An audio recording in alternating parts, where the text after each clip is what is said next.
Okay, so we're going to start by talking about measures of center. So the mean is one measure of center. We call that the average typically. Of course, you add up the values and divide by the number of terms. Um, we do call this X bar, so that's a new notation. You need to write that the mean is the same thing as X bar. So that is definitely notation we will use throughout the year. Um, you add up the data values, you divide by the number of terms. Technically, that symbol there is the sum of all the X values divided by the number of terms.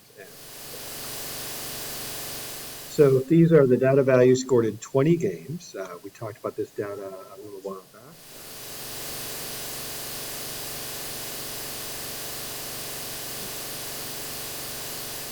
So if we added up all those numbers and divided by 20, because there were 20 games, we would get an average of 3.15 goals. And again, that is called X bar, or the mean of the data.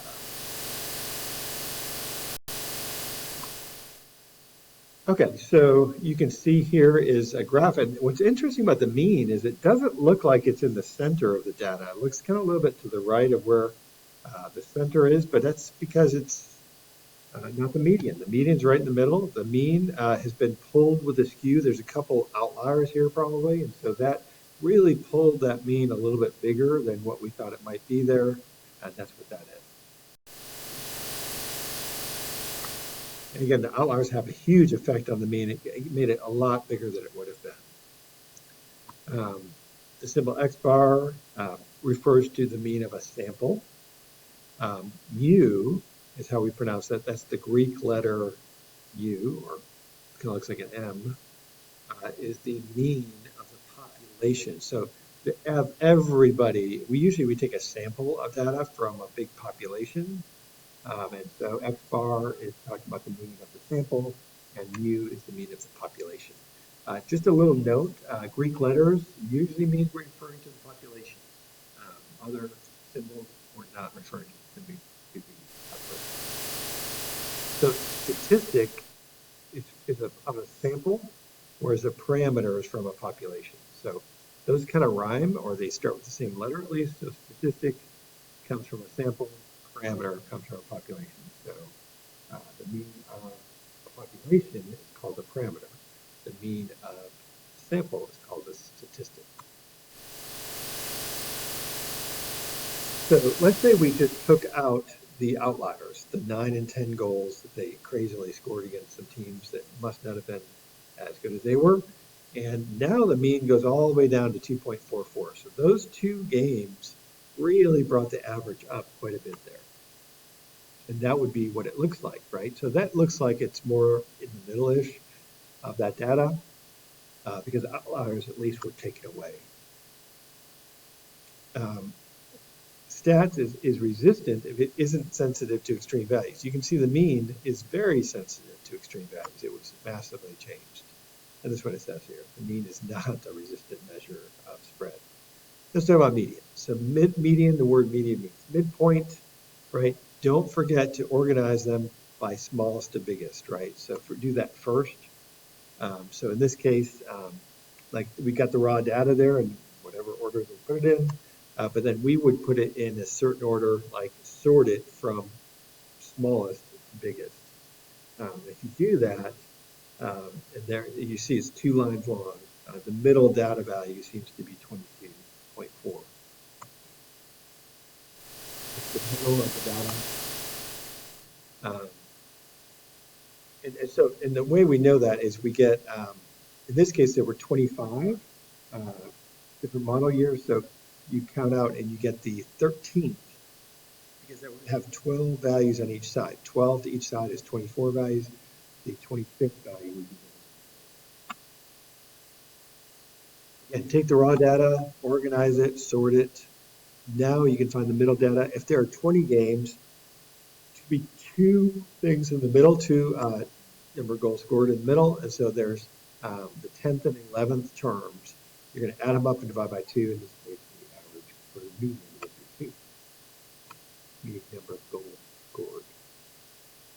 Okay, so roughly symmetric. We talked about that. Oh, so that's interesting. You haven't learned this. So it's another thing. Sometimes you're debating, is it skewed right, we've had a few problems where like, is it skewed right? Is it roughly symmetric? If the mean and median are about the same, approximately the same, the data is probably roughly symmetric. So that's generally a good rule of thumb to follow. So if the mean is smaller than the median, so sometimes like this one, the median is at 19, but the mean is at 18. So without even looking at the data, I would say, well, the mean is smaller than the median, it's probably skewed left. And if you look at the data, it clearly is skewed left. Same thing if the mean is bigger than the median. That probably means there's an outlier, some big numbers off there to the right that are a lot bigger. And so that means the data is going to be skewed right because the mean is larger than the median. So if you're kind of debating between one or the other, if the mean and median are about the same value, just go, well, it's probably be approximately symmetric. But if the mean is bigger, it's skewed right. If the mean is smaller than the median, it's skewed left.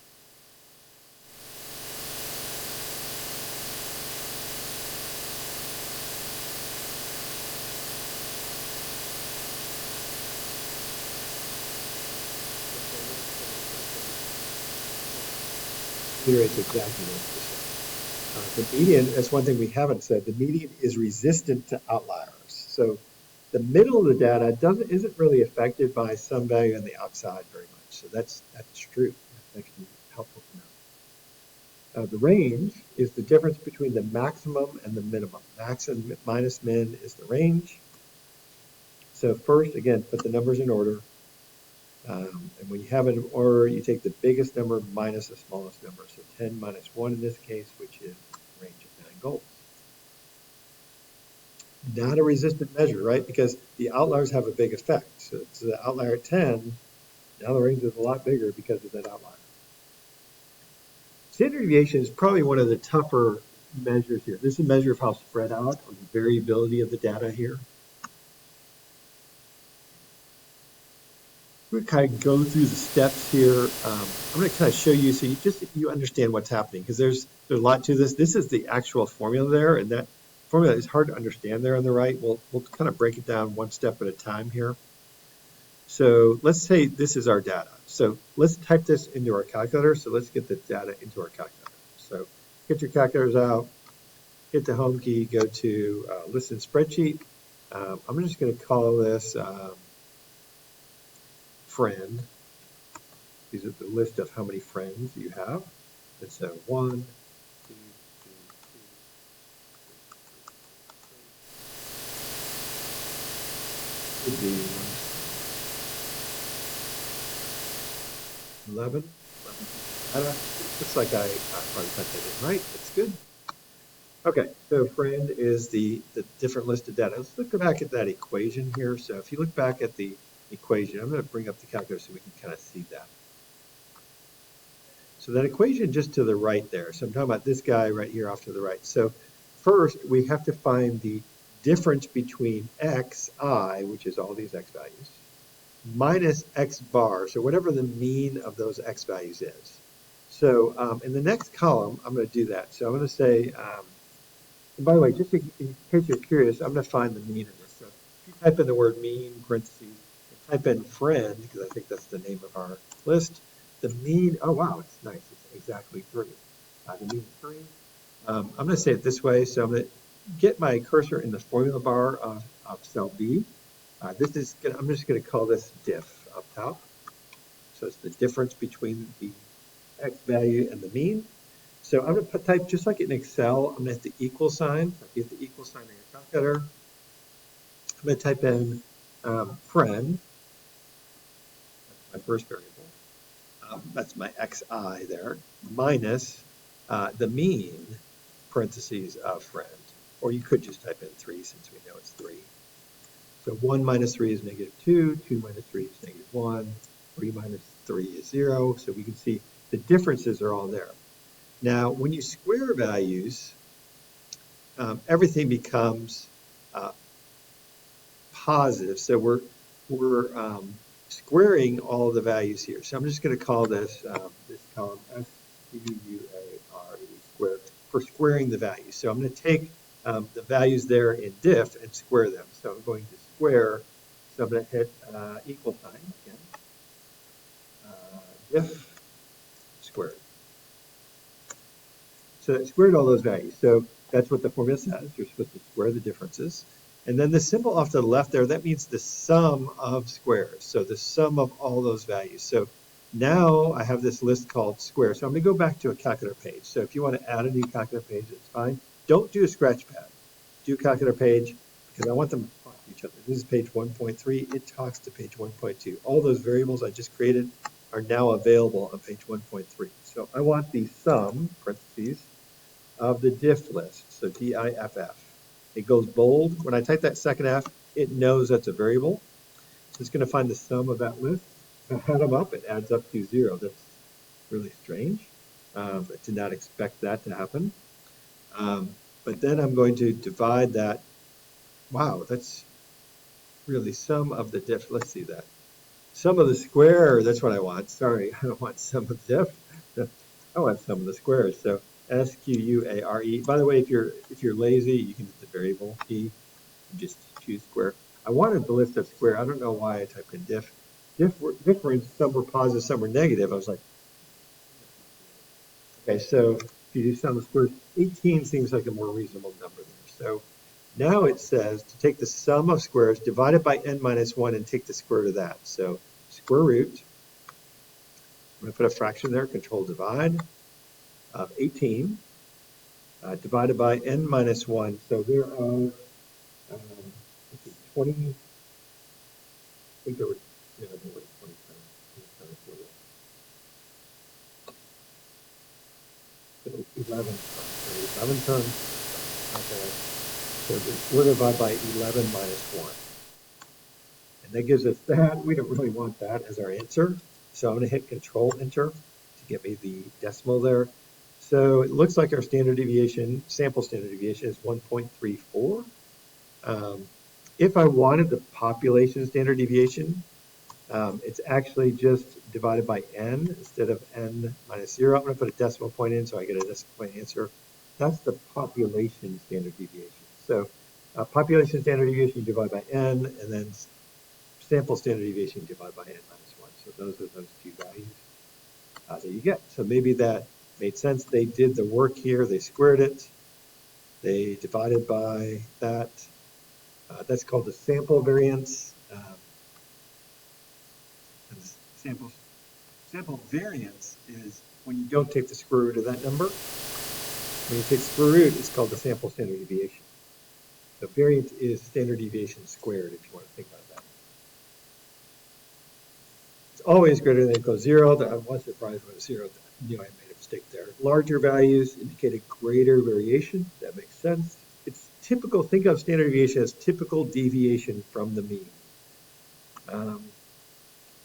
And then interquartile range is measuring. So first you have to find the median of a set of data. Again, median is the middle value. So you would count and find the middle. In this case, it's between 28 and 29.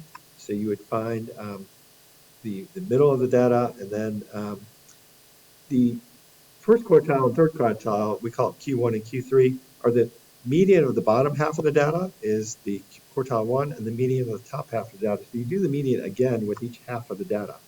So you kind of break that. You can see there's 3 points to the right of third quartile, and 3 to the left, and there's 3 to the right of first, and 3 to the left, right of first quartile. So those lines divide it into equal parts, 25% of each of them. Interquartile range is Q3 minus Q1. That distance of that, we're going to do box plots in just a little bit, and you'll see what that looks like on a box plot. So to do this by hand, you would first order the numbers. You would find the middle of the data.